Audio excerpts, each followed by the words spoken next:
सवारीचा घेतला पावला। रामकृष्ण हरी माऊली। मी सुरेखा गोपाळ कासले, राहणार पुणे राटणे। नमो सद्गुरु तुकया ज्ञानदीपा, नमो सद्गुरु सच्चिदानंद रूपा, नमो सद्गुरु भक्त कल्याण मूर्ती, नमो सद्गुरु भास्करा पूर्ण कीर्ती। ही गाथा लिखाण प्रारंभ 16 मार्च 2025 ला सुरू केली होती।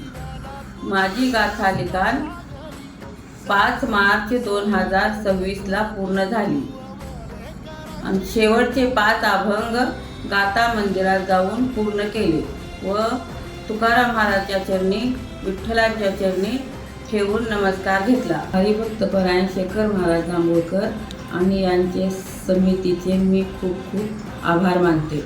त्यांच्यामुळे मला गाथा लिखाणाचे भाग्य लाभले। हे कार्य करताना मला खूप खूप आनंद झाला। रामकृष्ण हरी माऊली।